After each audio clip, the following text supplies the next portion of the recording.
You'll be surprised to know that the Odisha State Museum has 32,000 palm leaf manuscripts. 32,000. Wow. Few years ago, Baba Ramdev called me to Dehradun. He is compiling a very big encyclopedia on the palm leaf based Ayurvedic, medicines or whatever it is. So he told me that in your museum, you have got 1800 Ayurvedic manuscripts. Netaji is parachuted, and he lands on the Maidan. Within 24 hours, he will be the Prime Minister of the country. That was the Englishman who wrote that editorial. I still have it. He had Yeah. that kind of popularity. That kind of popularity he was, enigmatic, not only popular. We had Jallianwala Baghs in Odisha also, not one, half a dozen. Nobody even knows of it. Nobody I even don't know knows. of it. Yes. I mean, unless you brought it up now. Odisha is not a land of Jagannath, please. I would be happy to say, yeah, we can identify. By the end of this decade, by 2030, there will be 15 countries in the world jinke prime minister or president will be of Indian origin. Do you know that? I can tell you the names.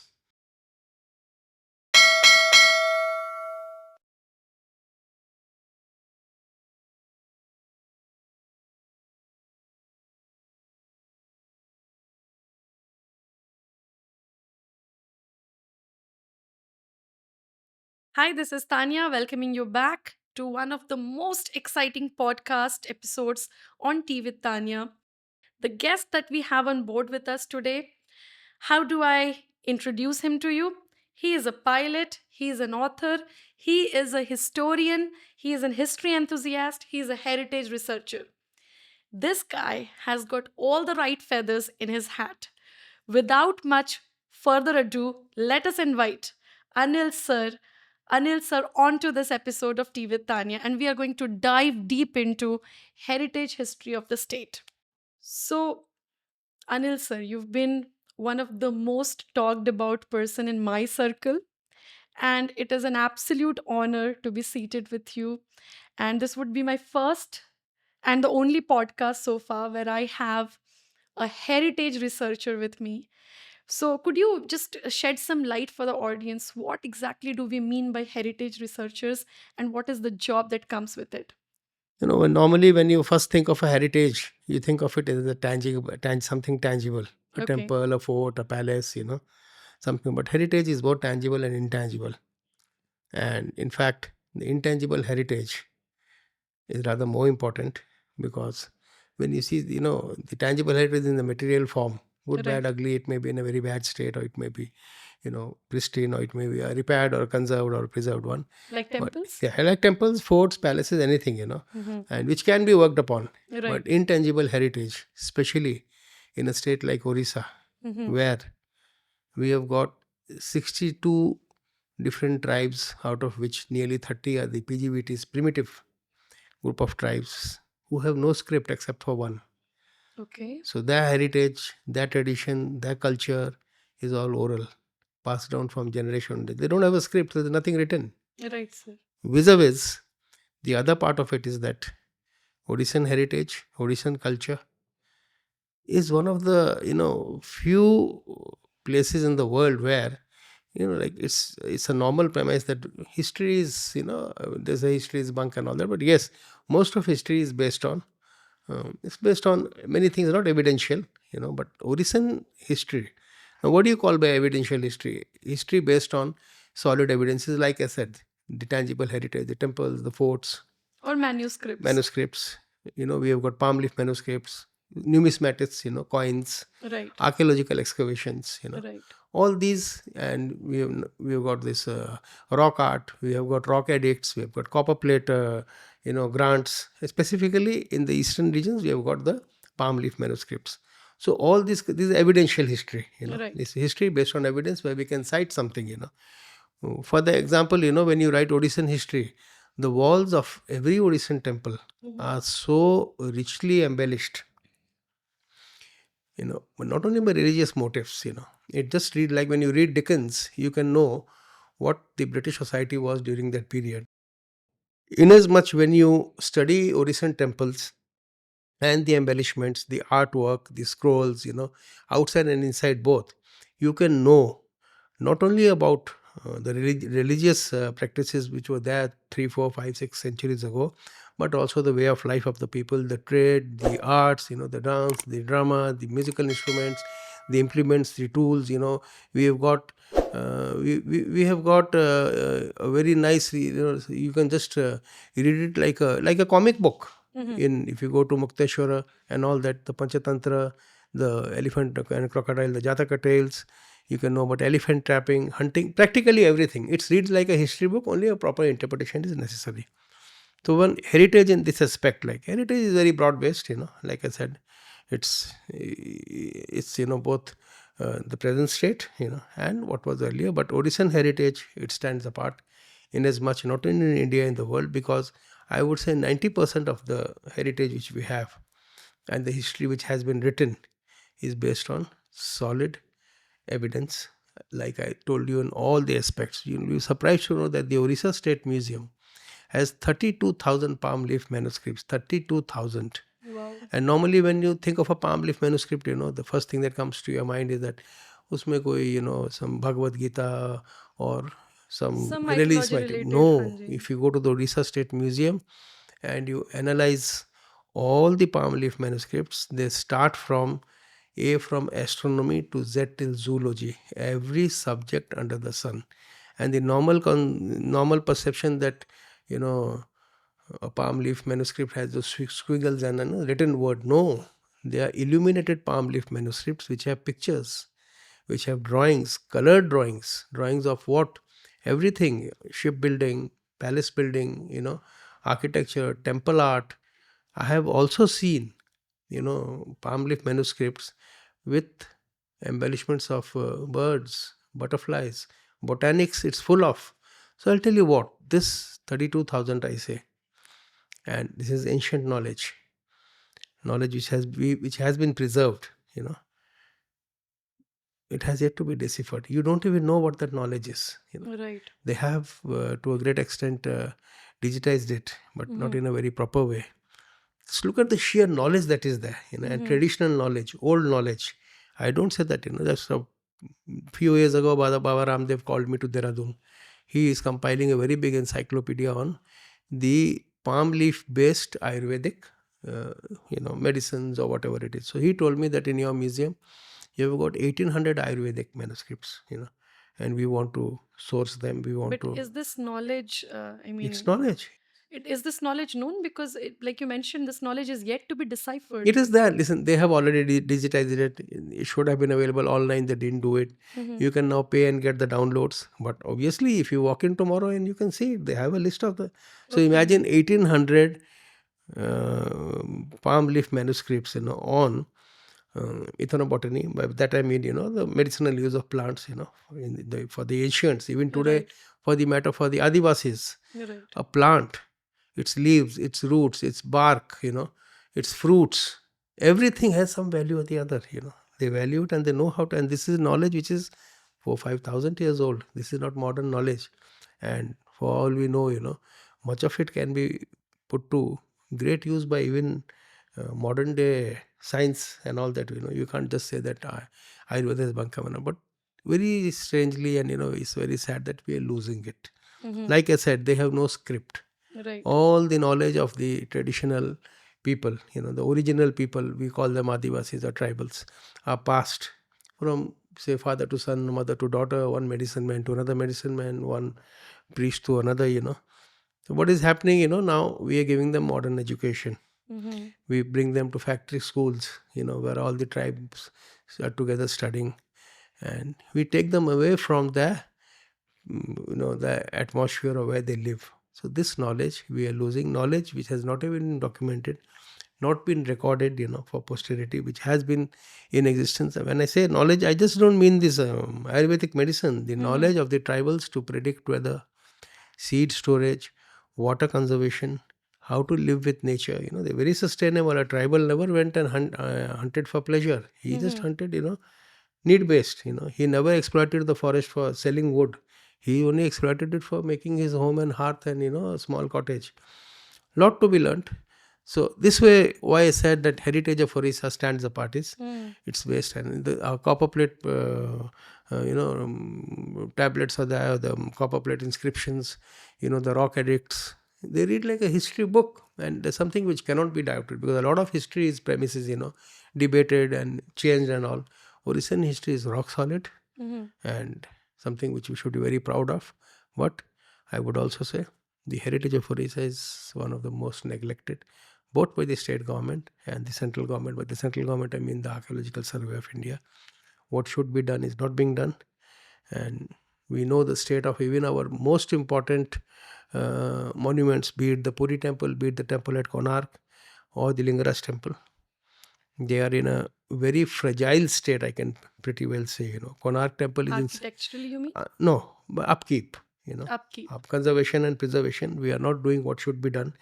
As as a generation or as a society, when you say of heritage and culture, like presently today, we didn't make all this. We inherited it. They were Right. made by our forefathers 500, 600, even 1,000 years ago. What is our job? Our role as the modern generation is what we have inherited.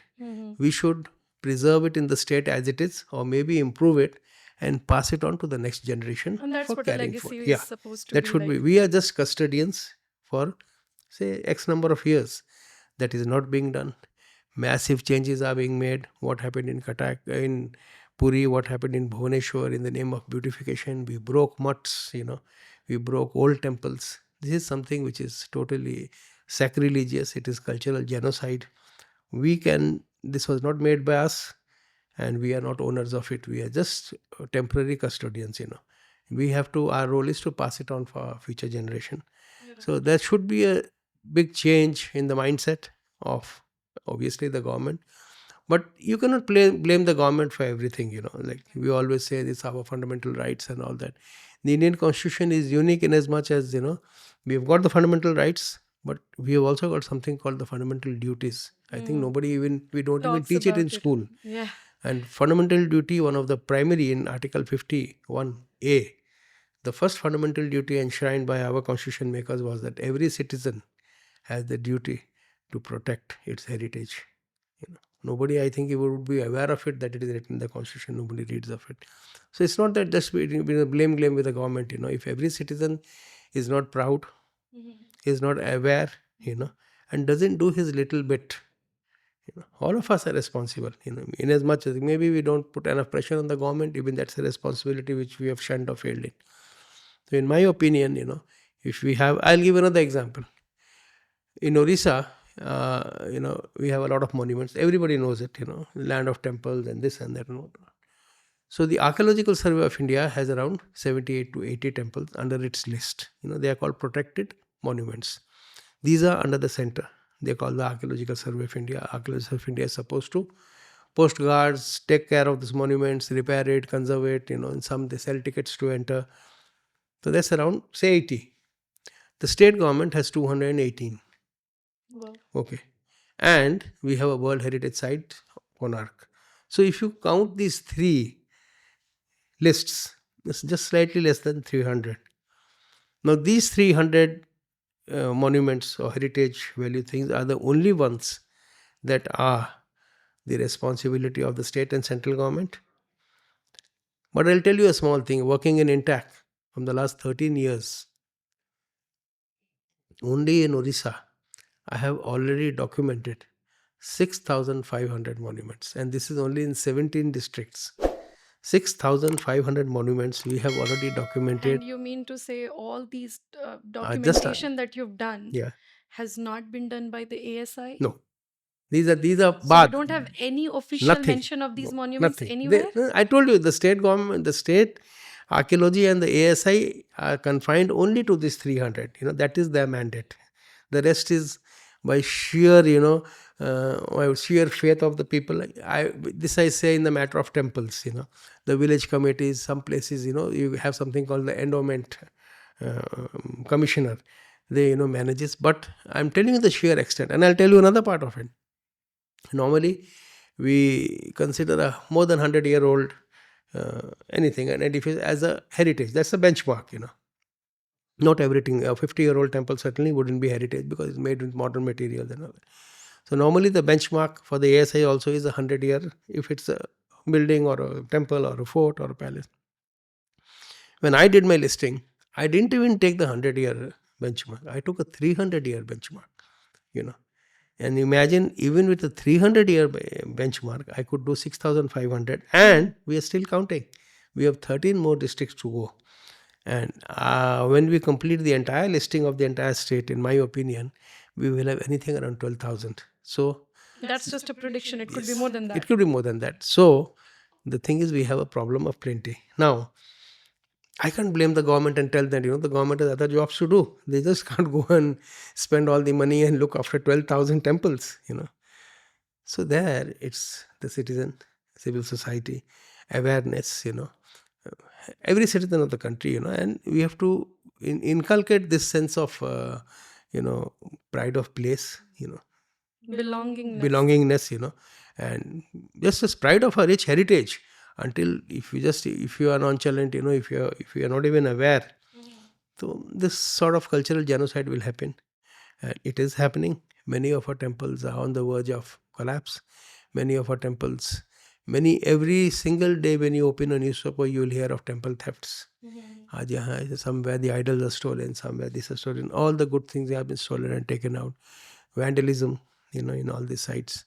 So this has to stop. We just can't, um, pat ourselves on the back or do some chest beating and say we are culturally so rich, so advanced, we have so much heritage, if we don't take care of it. So This reminds me of something. I was born and raised in a very small town in the valley of Jharkhand, and I take immense pride in reminding myself multiple times that I hail from Jharkhand, even if not by origins, but by birth and by sheer getting raised there. And 8 out of 10 friends that I had back in school, back in Jharkhand, were Bengalis. And that's one thing I've always felt while growing up as an Odia girl, surrounded by so many different cultures in a different state, that Bengalis, they harp onto their culture like anything, be it the Netaji, Subhas Chandra Bose. And I've seen your works, and I've seen you talk a little bit about Netaji with in terms of his connections to Odisha, and I would love to dive deep into it. So if you could please take us I can there. tell you, yeah, we have been discussing heritage. And yeah, not today, but after 200 years, even Netaji's legacy will be heritage. Like we do Right. it now, we talk of the old life. Yeah. You know, like Netaji, I don't know why his work, his Mm-hmm. contribution to the freedom struggle has been mired in controversy since our independence struggle. I have worked very closely with the INA veterans. Okay. I had made a film, and I have in my lifetime interviewed around 175 INA veterans, officers and from the ranks, heard their stories firsthand. Netaji, the Azad Hind Fauj or the INA, his role in the struggle for freedom in the Northeast, the alliance with the Japanese, his stint with Hitler. I would say the correct history has not been written or not been portrayed. His death and disappearance, whatever you call it. The role of Netaji in the Indian freedom struggle, or why we got independence when we got it, is vital. This is something which has been acknowledged even by British historians. Okay. The Battle of Imphal and the Battle of the INA in Burma front and the Northeast front is something, a battle which even the Britishers now acknowledge was the toughest battleground in the entire Second World War. You know, Mm-hmm. Netaji had a ragtag army. I call it ragtag. Netaji's army wasn't a very, Polished army. polished army or anything. What had happened is when the Japanese invaded Malaysia, Philippines, Singapore, most of these islands, the first thing they did was they opened the prisons. Yeah, Okay. they just opened the prisons. And if where they didn't open it, the prisoners themselves, They could they flee they, for their bu- lives, huh, they huh? broke the prison and ran out. Now most of these prisons, they had Indian prisoners, and they say some of these like prisons in Malaysia, prisons in Singapore, in Philippines, in other smaller countries, they had some real set of very hardened recidivists and criminals, like murderers, serial killers, rapists, Tamil. There were a lot of people. They used to work in the railways, they used to work in the rubber plantations. There's a lot of crime there. They were away from home. So all these people, and they were normal run of the mill criminals also, and they were the surrendered British Indian Army people who surrendered to the Japanese. Even they had British officers, but the rank and file were mainly Indian soldiers, which were there in prisoner of war camps. What the Japanese did was they recruited them, the Indians, the Right. Britishers. They put them as prisoners of war. They told them that Netaji was a big influence. He was a motivator. So he told the Indians that you fought for the British, you surrendered, now fight for us. And most of them came voluntarily. Many civilians joined them, but even these criminals joined them. Why did they join? They had no altruistic reason for freeing. They wanted to come back to India, piggyback riding on the Netaji's Azad Hind Force. Yeah, They knew I that am. was a one-way ticket to home. Otherwise, they wouldn't go back. Now, Netaji's army, we know whatever history has been written, how the Japanese used them. They didn't give them provisions. They didn't give them arms and ammunition. Very few people would know that 80% of the deaths which occurred to the Indian National Army, the Azad Hind Force, was not battle, casualties. They died of cholera, they died of malaria, they died of snake bite, they died drowning, they died of being attacked by wild animals, they died of sheer starvation. They died of sheer lack of medical attention, in the jungles, nothing to eat, In battle casualties, there were hardly 20%, front to front. Like they were shot or they got shot at, many of them drowned during river crossings. So you can imagine how hard it was for them. It must have been difficult, Yes. yes. And this is recorded. It's not that it's not recorded. Yes, we got our freedom, and we got the freedom like Netaji has envisaged. It was a freedom under which we were not under anybody's yoke. It was not a conditional freedom. Had we Netaji not withdrawn and we would have come with the Japanese would have surely occupied. It would have been from one, oppressor to another oppressor. They just Right. wouldn't have given up such a big land, with so much resources. Yes, Netaji's disappearance, once again, a very big mystery. And one doesn't know what happened. He was in hiding. I don't see any reason for him being in hiding. He wasn't a criminal. He wasn't. Why should he be in hiding? And Netaji was a man who would never go into hiding. He would prefer death than go and live like a. But we've all been raised, with the, I don't know if I can call it myth at this point, but we've all been raised being told a story that the last time he was sighted in one of the stations of West Bengal, he disguised himself as a woman. I don't think. Knowing. Is it hearsay? No, I would say I will never be his disappearance. I'll tell you a very fact. I told you I spoke to 175 INA veterans. Most of them were officers. You will be surprised. 90% of them believe that he died in the air crash. Okay. The people who he fought with, Mhm. who knew him, they all agree and believe, that he died in the air crash. There was no disappearance. But like you mentioned at the beginning, he's one of those people, one of the national freedom fighters for the country who's been mired with conspiracy theories and misconceptions. One of them being that, his sense of duty towards the country and his sense of priority has always been misplaced, and he always chose Has been something else There over was the country first. there was a tough war when he was in the Congress. All these stories about his bad equations with Mahatma Gandhi and with Nehru and all. I don't believe it, because I've done extensive research. I've read his letters and all that. I'm sure people don't know that he had 3 brigades. 2 of them were named. One was the Mahatma Gandhi brigade and one was the Nehru brigade. He wouldn't name his brigades after people who he hated or who hated him. So I don't think so. That was then. This is now. But who was benefiting out of these conspiracy theories? I don't think I don't think there was any benefit. Yes, this is agreed that head after 1947 or 1945, if Netaji would have come, he would have been the unproclaimed leader of the country. Because nobody would, like he would put to shadow everybody. That was certainly true. Even Gandhian, anybody, I said, even Nehru, I would never say that. He had there was an editor of the Statesman. In 52, he had written editorial. He wrote that if suddenly on the Calcutta Maidan, Netaji is parachuted, and he lands on the Maidan, within 24 hours, he will be the Prime Minister of the country. That was the Englishman who wrote that editorial. I still have it. He had that kind of popularity. That kind of popularity he was, enigmatic, not only popularity. Yes, his sacrifices were immense. But I'll tell you, the flip card is what have we done to the legacy? You will be surprised to know that after the surrender, and after nearly, we don't even know the number, 12 to 25,000 INA soldiers were put in jails from Lahore till everywhere. All jails they were put in. We know what happened during the Bombay Mutiny. We know when they used to be transported from one jail to the other, people would stop the trains and set them free. So that time, the Britishers knew that keeping even Netaji, when the Red Fort trials happened, his three people, and these people, if they would be in jail, it will be very difficult. There'll be blood on the streets. So Mountbatten, he signed a accord with Nehru. He said that I will release all the INA soldiers whom we have arrested on the ground that you will not employ a single one of them in the government, in the police, or in the army, or in the civil services of the newly independent emergent country.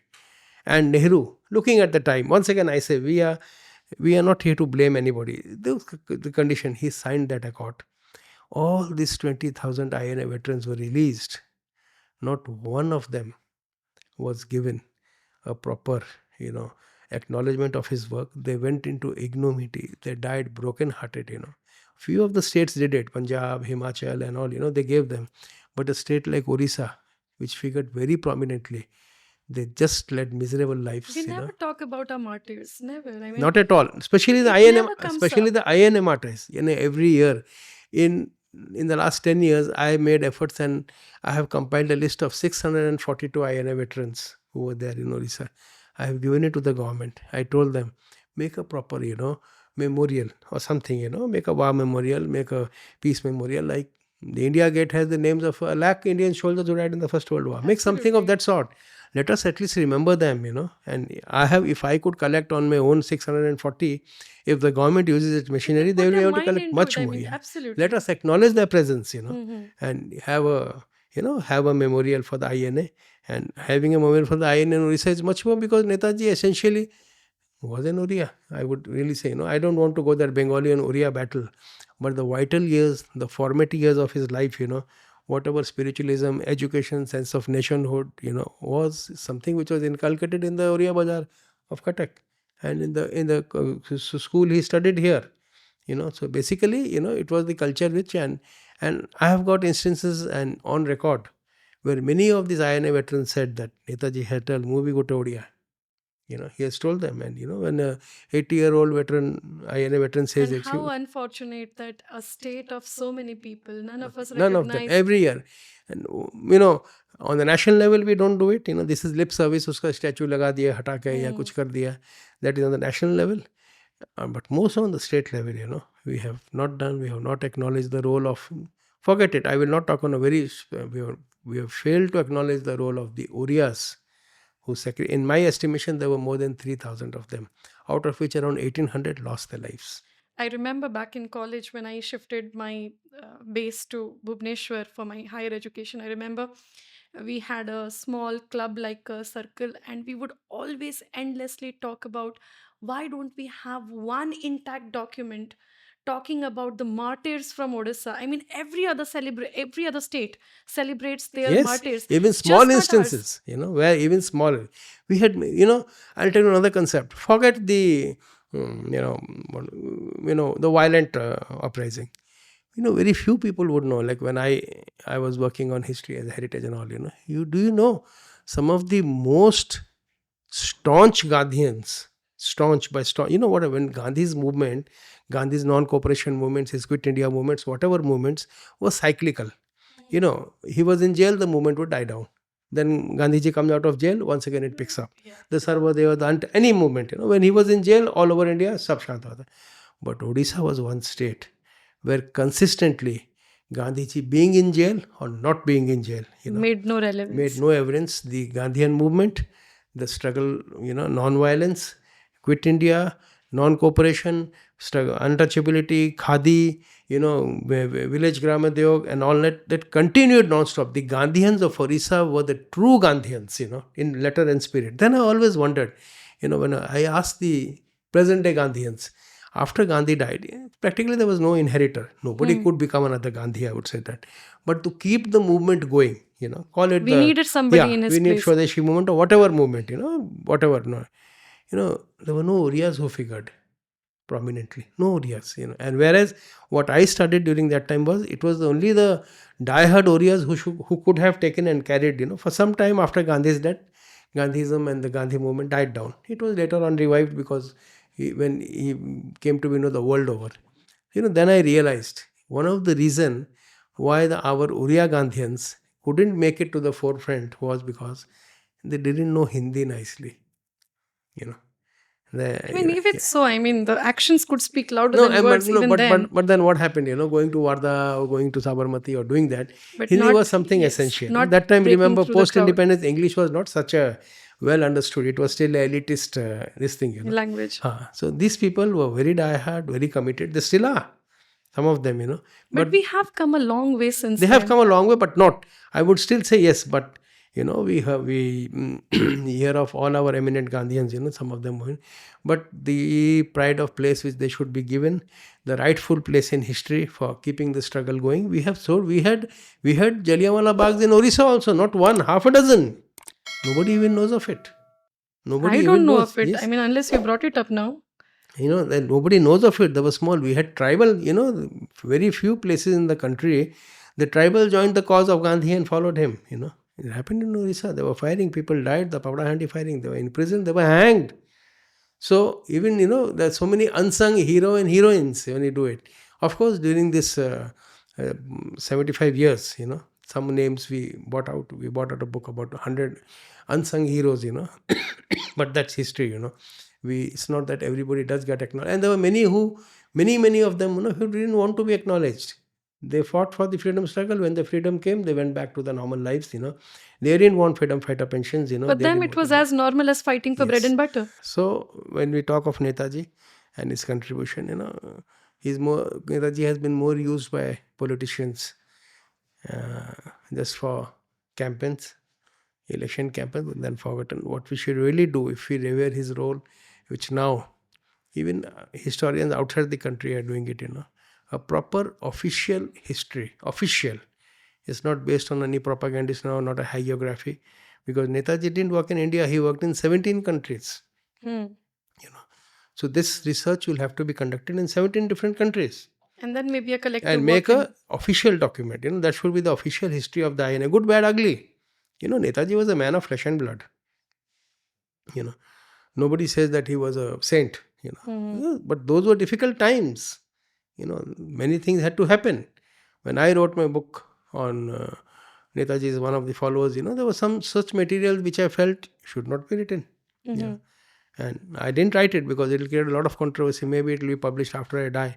But those are hard facts. And when there is war, many things happen, which we don't have any right to sit on judgment, because those were conditions, So what I would want is an official history of Netaji, an official history of the INA, Azad Hind Force. Let the Japanese be annoyed, but that is history. The emperor apologized. In the long run, history should be either you write the correct history, and this is not something ancient or medieval history. This is something which happened in the turn of the century. Not even so documents available up till a few years ago. Even the people who are available, like I told you, out of the 175 people I interviewed, not a single one is alive now. All of them are dead. Like even if I try to do it, there's hardly another 5 years, not a single associate of Netaji will be alive. So looking into all that, an official document, rightful place in history, and we have wronged many of the INA veterans, It's very little retribution that can be done, but if it can be done, if the families are still living in that chill, penury and poverty, they should be at least recognized, and proper memorials, part of the curricula, Yes, we did win the freedom struggle in the Gandhian method. I would always say that was the best method. I'm not against, when we talk of Ahinsha and Swadeshi and all this, maybe that and many other things also got us. Now we say, no, it was not because of Gandhi, it was because of Netaji. Once again, we have no right to sit on judgment on history. What happened has happened. So, but he'll give it a rightful place. Just don't use him as a political tool, for some time, and eulogize him, write an official history, a proper history, and it will be a very important history. It will shed new lights on the freedom struggle of India vis-a-vis. So many countries were involved, So that will be a true homage. It will be a true, and the onus of it more so lies on Odisha because we call him a son of the soil. It lies more on Bengal because they too, claim Netaji to be, these two states. They have Netaji, more they have more responsibility. responsibility in as much as they can conduct their own research, or they can implore the center or pressurize them to, we have Netaji Research Bureau in Calcutta. They don't allow people. There was nothing secretive about Netaji. He was a very open person, and imagine. So that what I feel is There's always been this air of secrecy an air around of his secrecy. name. That was this air of secrecy and all was manufactured. If so today somebody comes and tells me Netaji was in hiding, I refuse to believe it. He was a person who never hid. He never hid when he went to Japan. He never hid when he went to Italy. He never hid himself when he was in. The British Secret Service were looking to knock him off, to assassinate him. He didn't do that, and him coming and hiding as a Babaji or somebody in independent India, preposterous. I would not believe it. I would just simply not believe it. And there are some authors who propound that theory. His own family. Like clockwork regularity. The family of Netaji from the 50s, clockwork regularity. Every 5 years they will produce a document. The document, will say that he was in Manchuria, or he was in British prison, or he was in the CIA had taken him, he was in Russian prison. They would bring a paper, raise cane, get some money, that we want to go and research it. After the money was over, after 5 years, they would produce. This went on for a long, long time, So even today, setting right the theory of the crash at Taipei, the ashes of Netaji are there in the Renkoji temple in Japan. The Japanese government had offered it when Vajpayee ji has gone there 20 years ago. You can still bring those ashes, and even if one bone fragment is there, We can do a DF. with present day DNA, because his wife is there, his daughter Emily Schenkel is there, his granddaughter is there, nowadays with genome sequencing and profiling, it's foolproof. And if those are his ashes, then the whole controversy of, Him being alive still. yeah, But it- go in air, yeah. yes. And okay, if it is not, then that need more research, and all that. So that is something, when we can do it, and the Japanese government is offering those ashes. So that's one thing, it's a glorious chapter, it's also a sad chapter for it. So yeah, that has been post-independence. Many of the people who didn't have any important roles were eulogized and glorified. Many who really bit the dust, and really selflessly work, they were ignored. That's part of history. It happens in every freedom struggle. Not everybody gets his rightful place. But this shouldn't happen to Netaji, and it especially shouldn't happen in Odisha and in West Bengal. That's my opinion. This was the Jagannath Sadak, and the Jagannath Sadak, when we found out, oral history, I know you were saying people would come and they would prostrate on the sadak. they do it. So we used to ask them, and one thing led to the other. Is we have curious people, culture lovers. So they told Babu, this is a Jagannath Sadak. It has been always here. So one thing led to the other, but we found there was hardly any literature available on that Sadak. And yes, we knew there was an ancient road, and it was not only a pilgrim road; it was an important trade road. Odisha had a lot of exports of, salt and rice and clothes and saltpeter. So that was a road which was used even as a trade route. But more so, it was a road which was used by all the marauders, the Afghans, the Mughals, the East India Company, the Marathas, the Britishers to conquer Orissa. Right. But basically, it was a pilgrim road. So when we tried to source material, we didn't get it. We got maps from the British Museum, paying a lot of price, and we discovered this was a route, and this is what used to happen. It was an important pilgrim route. All the year they used to come, and a lot of legends about it. So, but still, once again, we really couldn't write a composite history. So what we did was, we took a bullock cart, we put the three gods into it, took it to Calcutta, and walked all the way back to Puri. Okay. I led the team. So I had with me, we remapped the entire Jagannath Sadak. We had students from the geography department.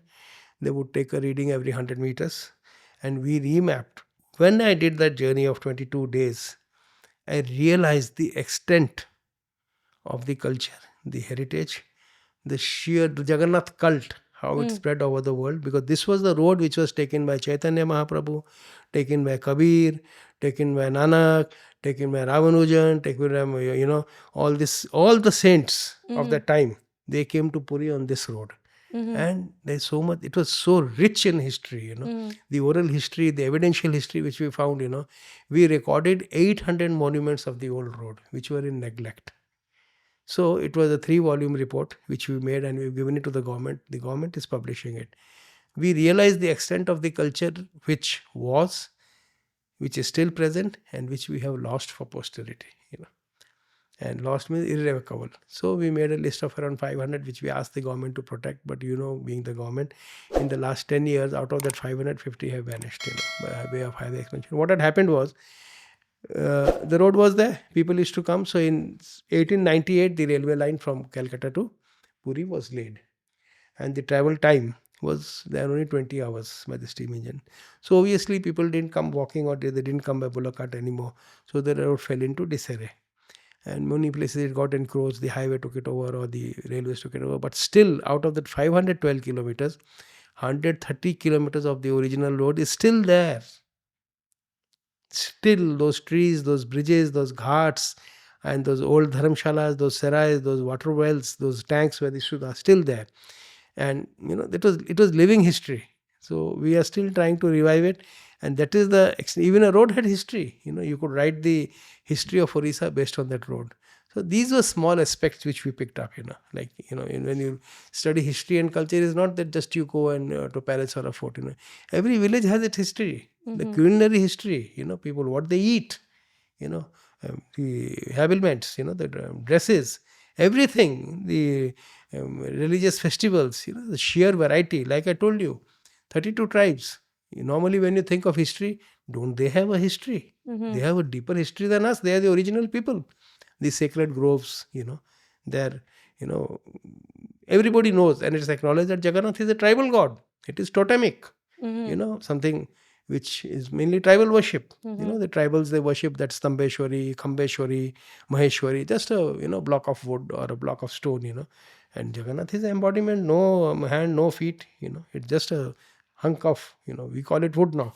So the tribal origins of Jagannath is not something which has been denied. It has been acknowledged, You go to Koraput and all, they call it Sabara Sri Khetra, it is Sabara and all, it's a tribal god. So all this interaction, all these interconnections, with different, like, I'll tell you another example which may be jarring. Normally if you ask Odisha is the land of, they'll say Jagannath. Everybody will say that, yeah. No! Only 4.5% of the temples of Odisha are Jagannath temples. It will shock you. Only 4.5%. 51% of the temples of Odisha are Shaivite temples. Odisha is the land of Shiva, not Jagannath. Jagannath, and if you include the Dadi Bhavan complex, the concept means only Jagannath, not the Trinity, then it will be 5.5%. So of all the living temples in the state, Jagannath temples are less than 6%. 51% temples are Shaivite temples, followed by Sakta temples, Shakti, followed by the Vaishnava temples.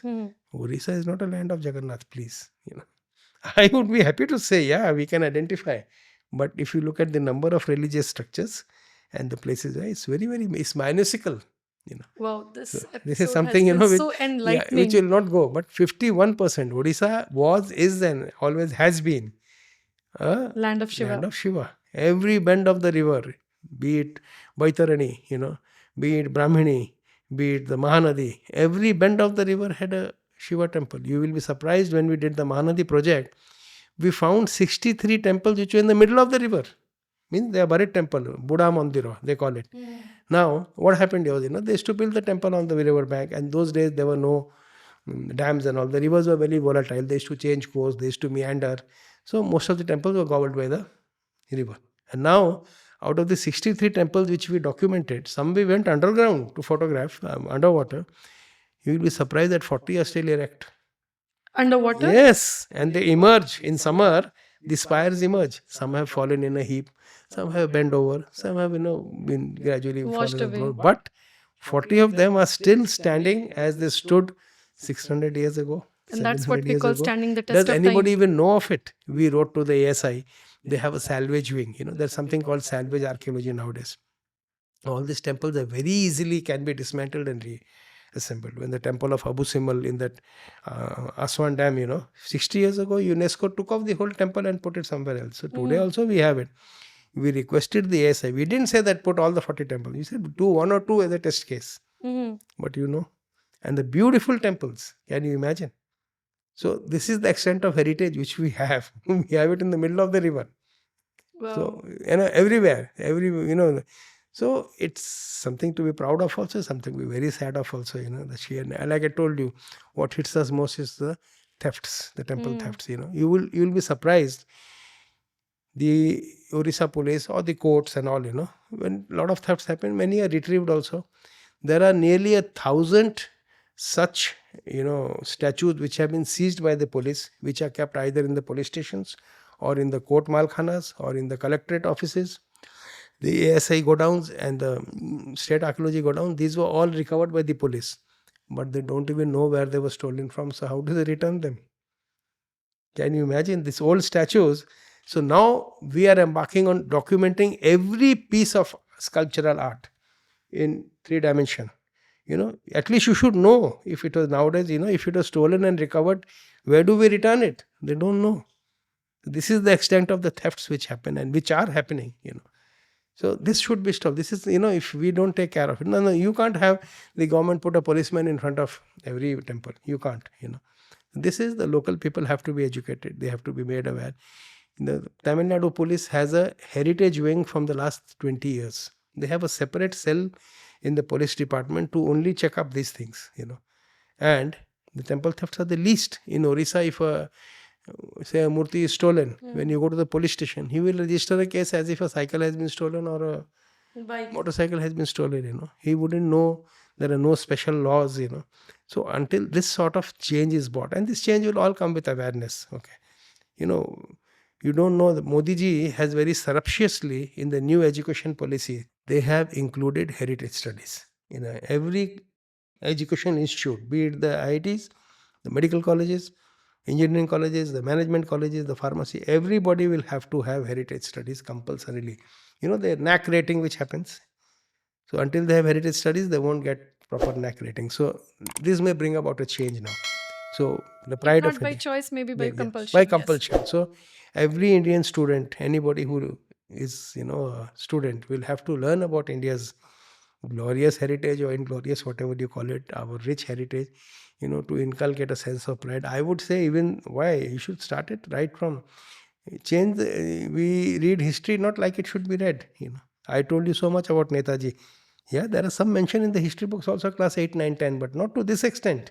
That's a narrative history which is being carried on. So history has become so point of view version of, like, there is no one way of going with history now.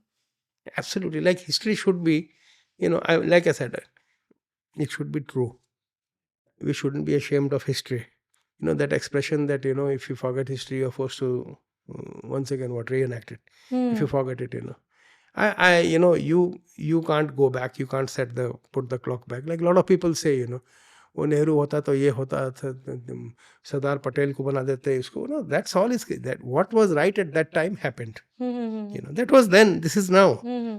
Tomorrow somebody may say the same thing about today also. Modi नहीं होता और कोई होता तो कुछ होता. So you cannot put back history.